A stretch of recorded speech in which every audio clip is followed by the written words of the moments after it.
আমরা চচ্চড়ি করার জন্য আমি এরকম সাইজের কিছু আমরা নিয়েছি, এগুলো এখন খোসা ছাড়িয়ে নেব।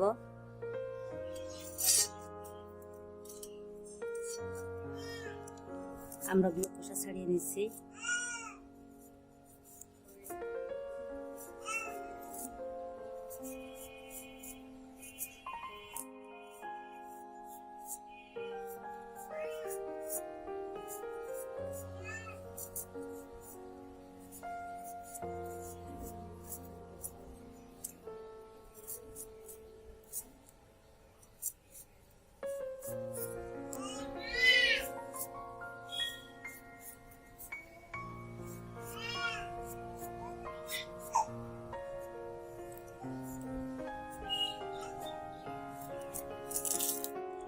আমরাগুলো এমন পিস পিস করে কেটে নেব।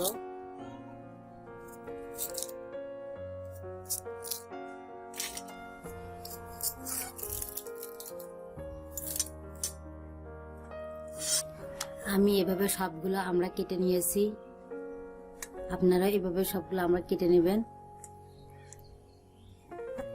এই দেখেন আমরাগুলো এভাবে পিস করে কেটে নিয়েছি। আমরাটা রান্না করার জন্য আমার এমন একটা রসুন লাগবে এবং একটা পেঁয়াজ লাগবে, এটা আমি কেটে নেব।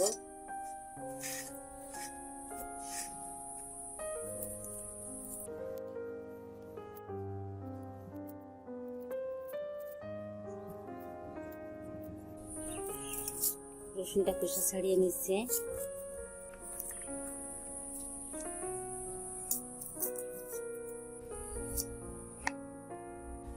লাগবে 4-5টা কাঁচা ঝাল,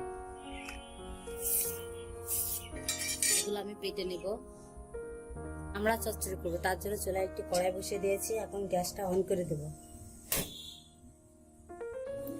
কড়াইটা গরম হয়ে গেছে, কিছুটা সাদা তেল ঢেলে দিলাম কড়াইতে। ফোড়নের জন্য কিছুটা আস্ত জিরে দিয়ে দিলাম। আমরা চচ্চড়ি করার জন্য আমার লাগবে কাঁচা মরিচ বাটা, সর্ষে বাটা, পেঁয়াজ বাটা, রসুন বাটা আর জিরে বাটা। এক একটা আমি সব মশলাগুলো দিয়ে দিলাম। কাঁচা মরিচ বাটা,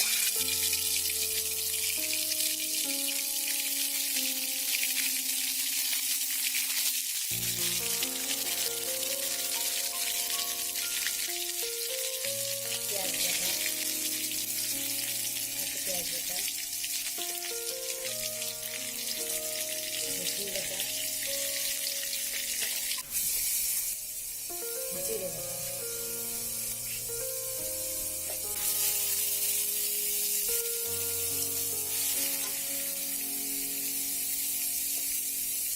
সরষে বাটা একটু বেশি দেবো। সরষে বাটা দিয়ে দিলাম।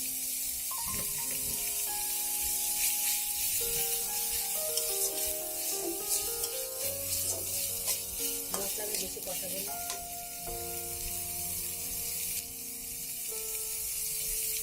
দিয়ে দিলাম লবণ,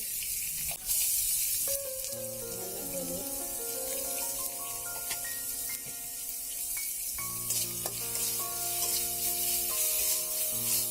মশলাটা আমার কষানো হয়ে গেছে। এখন আমি আমড়া দিয়ে দেবো। আমড়াগুলো আমি এভাবে কেটে ভালোভাবে ধুয়ে নিয়েছি, আমড়াগুলো দিয়ে দিলাম।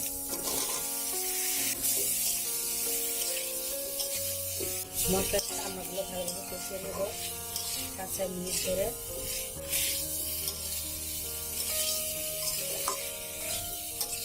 মশলার সাথে আমরা খুব ভালোভাবে মিশে গেছে। এখন পানি দিয়ে দেবো সিদ্ধ করার জন্য। পানি দিয়ে দিলাম, ঢাকা দিয়ে দেবো। 5 মিনিট পর আমি ঢাকাটা উঠাই নিলাম।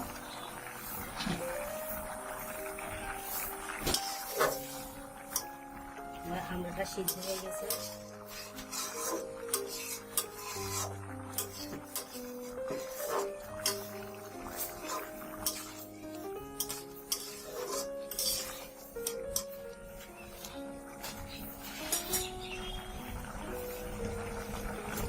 তিনটে কাঁচামরিচ ফালি দিয়ে দিলাম।